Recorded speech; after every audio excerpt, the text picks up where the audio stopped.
فيلمنا بيبدأ في ملجأ لبيع الحيوانات، وبتدخل بنت صغيرة بيعجبها كلب صغير هناك وبتقرر تتبناه، وبتلبسه طوق عليه اسمه الجديد واللي بيكون اسمه بوليت. وبعد 5 سنين بنشوف بيني وهي قاعدة مع الكلب بتاعها وهي بتكلم باباها، واللي بيكون خايف جدا وبيقولها انها ما ينفعش تروح لان هو في خطر، وان بوليت هيحميها لانه عدل في الجينات بتاعته وخلاه كلب خارق. واول ما بتخلص المكالمة مع ابوها بتروح بيني تراقب البيت من بعيد من خلال منظار مكبر، وبتشوف بيني من خلال المنظار دكتور اسمه كاليكو. وبيجي كاليكو بيقول لابو بيني ان هو لازم يعترف، ولو ما اعترفش هو هيموته، بس ابو بيني بيرفض ان هو يعترف باي حاجه. يبعت كاليكو راجل من رجالته يستلم طارد يخلي الدكتور يعترف اسرع، وبتروح بيني وراه علشان تشوف هو بيعمل ايه وتراقبه. بس فجاه الراجل ده بيختفي من قدامها ومش بتلاقيه، وبتيجي عربيه عايزه تخبطها بس بيجي بوليت وبيمنع العربيه وبيمسكها ببقه على حافه الجسر، وبتقعد تسال السواق على مكان الدكتور كاليكو، فهو بيقول لها ان هو في بوليفيا. بيبعت طيارات علشان يخطفوا بيني، بس بوليت بيعرف ينقذها وبيهربوا على اخر لحظة. وبعد كل الاكشن ده بيطلع ان كل ده تصوير مشهد من فيلم، ولما بيجي المخرج علشان يعيد المشهد ويتفرج عليه بيلاقي ان في غلطة في المشهد وان هما لازم يعيدوه، وبيتعصب جدا عليهم لان هو ما بيحبش يعيد المشاهد اللي فيها الكلب، لان هو بيحب ان هو يتقمص الشخصية. وبنروح لبيني اللي اخدت بوليت ودخلته الاوضه بتاعتها وحطت له اكل وحضنته وشكرته ان هو عمل اداء رائع.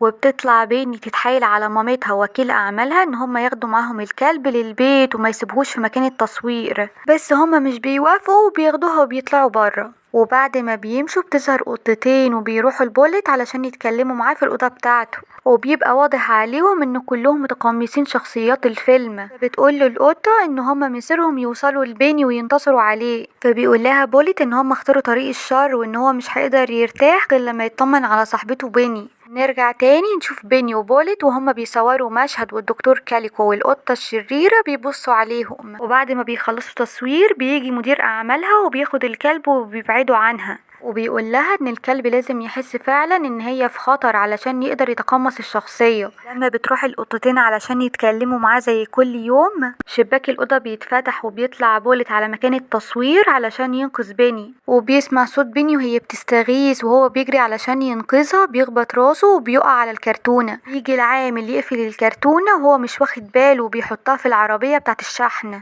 لما بتوصل عربية الشحن للمخزن بيطلعوا الكرتونة وبيفتحها العامل، وأول حاجة بيعملها بولت إن هو يهرب من العربية. بيشوف قدامه راجل ماسك جورنان وقاعد يقراه في الشارع وبيفكر إن ده الدكتور كاليكو، ولما بيروح علشان يهاجمه مش بيلاقيه هو، وبيقعد يجري في الشارع وبيخبط كل حاجة. وبيشوف عربية كبيرة عليها دولاب فبيتخيل إن بيني جوه الدولاب ده، وبيروح علشان يفتحه بس بيلاقيه فاضي، فبيسيبه وبيقعد يجري لغاية ما راسه بتتحشر في سور جنينة، وبتيجي حمامة قدامه وبتشرح له ازاي يطلع راسه من السور، وفعلا بينجح ان هو يطلع راسه. والحمامة بتقعد تشبه على بولت وبتقوله ان هي شافته قبل كده. وبعد كده بيجي عربية عليها الاعلان بتاعة الفيلم، فبولت بيسألها لو هي تعرف الشخص اللي عينيه خضرة، بس الحمامة بتقوله انها ما تعرفوش بس تعرف قطة تانية عينيها خضرة، وبيروح ليها علشان يعرف مكان الدكتور كاليكو، واللي بتطلع انها فتوة وعاملة اتاوة على الحمام علشان يجيبولها الاكل كل يوم. وكمان مش بيعجبها الاكل اللي الحمام جايبه، وهي بتبين مخالبها للحمام علشان تخوفه. فالحمامة بتقول لها ان هيجي يوم وهيظهر حد اقوى منها ويعلمها درس حياتها. وفجأة بيظهر بوليت وبيهجم عليها وبيسألها على بيني، وهي بتقوله انها ما تعرفش مين بيني دي. والحمام طبعا بيستغل الفرصة وبيقول لبوليت ان دي القطة اللي هو بيدور عليها وانها تعرف مكان بيني ومخبياها، وبياخد القطة على الجسر وبيهددها ان هو هيوقعها لو هي ما قالتش مكان بيني فين. فبتقوله انها خلاص هتعترف، وبتاخده على مقلب الزبالة وبتطلع له خريطة قديمة وبتشرح له اللي موجود على الخريطة، وبتشرح له مكان الدكتور فين هو وبيني، وبتقوله ان النقطة اللي هما موجودين فيها دلوقتي هي هوليوود. وبوليت بيربط القطة وبياخدها معاه، وهما ماشيين بيشوفوا عربية مكتوب عليها هوليوود، وبوليت بيفكر نفسه خارق فبيبص على القفل علشان يفتحها، وبتبصيله القطة باستغراب، هو انت بتعمل ايه يا اخينا انت؟ فبيقول لها ان المفروض ان هو اول ما يبص على القفل يفتح على طول، بس هو مش بيفتح. وبتيجي الناس اللي بتحمل البضاعة للعربية بينسوا المفتاح جوه البيت وبيخش يجيبوه، وهما بيستغلوا الفرصة وبيستخبوا تحت الكنبة اللي هما واخدينها. وبنروح لمدير اعمال بيني اللي بيقول لها ان هو عمل لها لقاء تلفزيوني علشان تحضر فيه، وهي بتبقى زعلانة جدا وقاعدة بتعيط علشان بولت زمانه خايف ان هو بعيد عنها. وبنروح لبولت والقطة ميتلز اللي بتسأله هو ازاي كلب خارق، وهي بتحاول تستفزه وبتقول ان هو مش خارق ولا حاجة وان هو كلب عادي جدا. فبيقول لها ان هو خارق وان ده سر وان هو مش هينفع يتكلم معاه في موضوع زي ده. ولما بتقع عليه مادة معينة اللي بيتحط على الاساس بيخاف وبيطلع من العربية جري.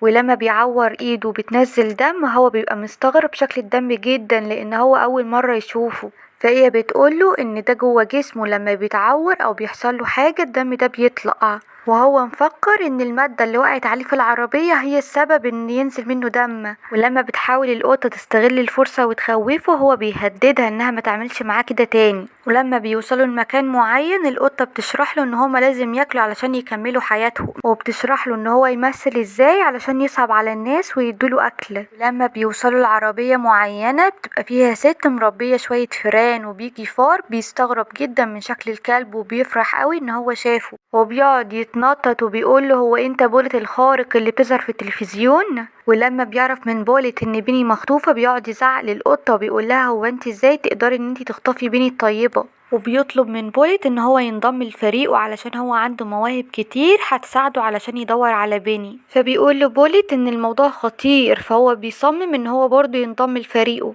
وبعد كده بيقرروا ان هما يطلعوا على القطر علشان يكملوا طريقهم، بس القطة بتبقى خايفة وبتبقى رافضة جدا، ولما بينطوا بتقع القطة من على السلم. وبيحاول بولت ان هو ينقذها، وبيجي الفار بيفكر ان هي عايزة توقع بولت فبيقعوا هما التلاتة من على القطر. والقطة بتشخط فيه وبتقوله ان انت بطل خارق بس في المسلسلات وان كل ده تمثيل، وهو بيحاول يثبت لها ان هو بطل خارق بس مش بيعرف في كل مرة. وبتيجي عربية والعربية دي بتكون بتلم الحيوانات الضالة اللي موجودين في الشارع وبتاخد بولت والقطة وبيمشوا. وفي الوقت ده مدير اعمال بيني بيكون جايب لها الكلب وبيقول لها ان ده الكلب بتاعها، وهي بتعرفه وبتقوله ان ده مش بولت. فبيقولوا لها انها لازم تكمل تصوير والا هيحصل خسائر كتير، وانها لازم تتعود ان بولت خلاص ما بقاش موجود. وبيحاول بولت في الوقت ده ان هو يطلع من العربية، فبتقوله القطة ان هما هيروحوا على مكان بيبيعوا فيه الحيوانات. وبيحاول الفار من بره ان هو يزق الباب فالباب بيتفتح وبيقع بولت، فبيفرح جدا وبيفكر ان قوته الخارقة رجعت تاني. بعدها بيزعل لما بيعرف ان راينو هو اللي فتح له الباب، وبيشجعه راينو وبيقوله ان هو بطل خارق حتى لو موجود في المسلسلات بس. فبيتشجع بولت جدا وبيقرر ان هو ينقذ القطة الاول، وبيقدروا فعلا ان هما يوصلوا لمكان ميتلز. ولما بيوصلوا لها هي بتفرح جدا ان هو دور عليها تاني، وبيفتح لها بولت الباب وبيطلعوا يجروا هما التلاتة، بس راجل الامن بيشوفهم وبيطلع يجري وراهم، وبيعرفوا يهربوا منه بعد ما عملوا حريق في الشارع وبيخشوا في عربية موجودة. بيقول لها بولت بحزن ان هو عرف ان هو مش كلب خارق ولا حاجة، فهي بتقوله ان هو يستمتع بحياته العادية. وبتروح القطة وبتوري بولت البيت اللي هي عملته علشان كلهم يقعدوا فيه مع بعض، بس هو بيفاجئها وبيقول لها ان هو مش هيقعد معاهم وان هو لسه هيدور على بيني تاني. فبتاخده على اعلان موجود في الشارع وبتقوله ان المسلسل شغال عادي وان هي كملت حياتها من بعد وان هي ما اتعلقتش بيه زي ما هو اتعلق بيها. وبتزعل لما بتفتكر الشخصية اللي هي كانت عايشة معاها وان هي قدرت تسيبها وانها تكمل حياتها لوحدها. وبتطلب من بولت ان هو كمان يسيبها لوحدها ويمشي، وهو فعلا بيمشي ويسيبها. وبيجي راينو بيسأل على بولت، فهي بتقوله ان هو راح يواجه الراجل اللي عينيه خضرا لوحده، فهو بيقول لها ان احنا لازم نكون معاه. وبنروح لبولت وهو ماشي في الطريق اللي بيشوف شوية حمام واللي بيكونوا معجبين جدا بطريقته في المسلسل، وبيعرضوا عليه فكرة معينة علشان ينفذها في المسلسل، فهو بيقول لهم ان هم يساعدوه علشان يدوروا على بيني وبعد كده هيسمع لفكرتهم. ولما بيوصل على مكان مكان التصوير بيوصل في نفس الوقت القطة والفار، وبتحاول القطة تشرح لراينو ان كل ده تمثيل وان هو ما يندمجش معاهم. بيجي واحد من جيش كاليكو اللي هو بيمثل في المسلسل وبيمسك الفار، وبيدخل بولت على مكان التصوير وبيزعل جدا لما بيشوف بيني وهي بتحضن الكلب اللي شبهه، وبيطلع من موقع التصوير وهو زعلان جدا وهو مش عارف ان كل ده كان مشهد موجود في المسلسل. وبتشوف القطة كل اللي حصل، وبتشوف بيني وهي بتعيط بعد المشهد على بولت الحقيقي. وبعد كده بنروح لمشهد بيتمثل في المسلسل،